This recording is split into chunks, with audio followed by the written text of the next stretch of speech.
So this is going to be a little weird, so I'm going to be as clear as I possibly can. Spoilers for Elbaf, however, in chapter 1175, Jarl tells us that back in the day, there was a guy known as the Deity of War in Elbaf who fought with the giant sledgehammer Ragnir, and he had the dragon fruit mythical model Nidhogg before Loki, and he was accompanied by an ice squirrel named Ratatoskr.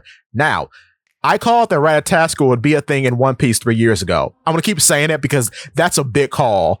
No one on the internet, as far as I know, has called that.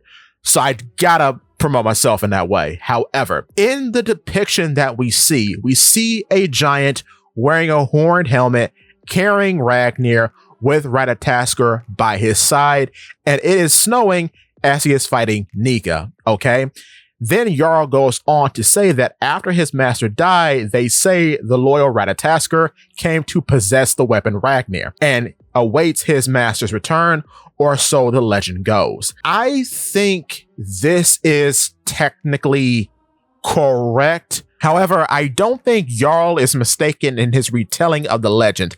I think we're just seeing a mechanic that we've seen before, presented in a different context. Let me explain. So, I think this Deity of War person is just an overall better user of Ragnir than Loki, because in Ragnir being the user of the Ratatoskr fruit, I think at some point under the tutelage of this Deity of War, he was able to make Ragnir awakened, and as an awakened Zoan, he is able, as the user of the hammer, to separate the spirit of the squirrel within the hammer from the hammer's physical body, and therefore use the two in tandem as two different weapons to fight Nika, along with his own devil fruit abilities. Now you may be thinking, well, we've never seen Ragnir with a Hagoramo around its body while it's been a squirrel.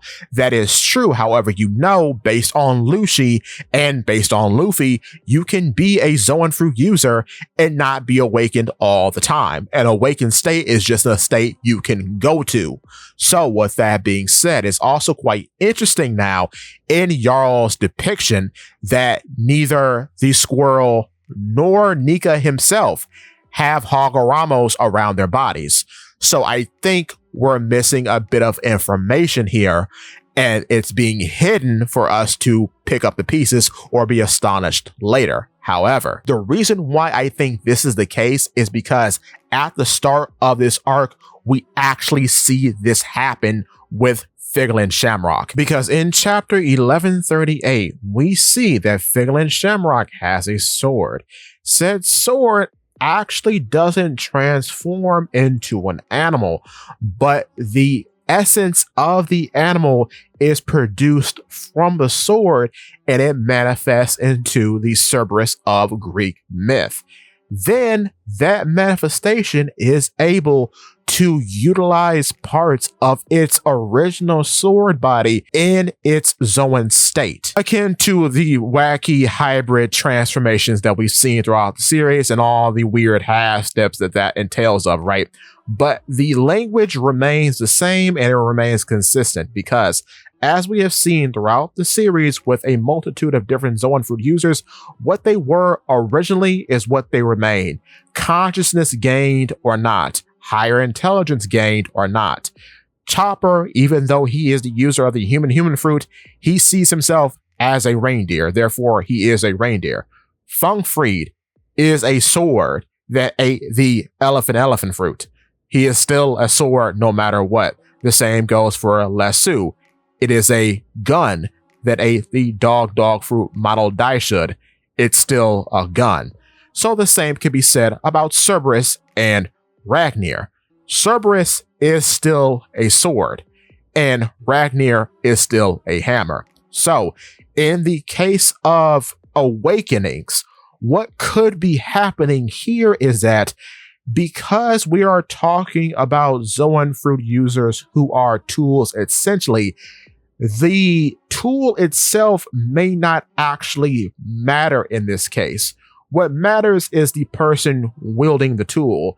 It is the person who decides how the tool should be best used.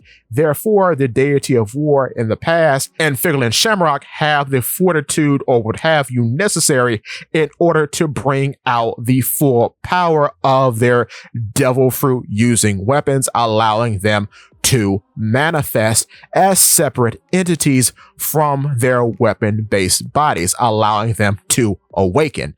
So, in Cerberus attacking Loki and Loki seeing how this is done firsthand, this is actually room for Loki to grow with Ragnir, because now he sees what is possible with a weapon that has eaten a devil fruit and what he can possibly achieve with Ragnir, because now Ragnir, we know, sees Loki as somebody with the same potential as his former master.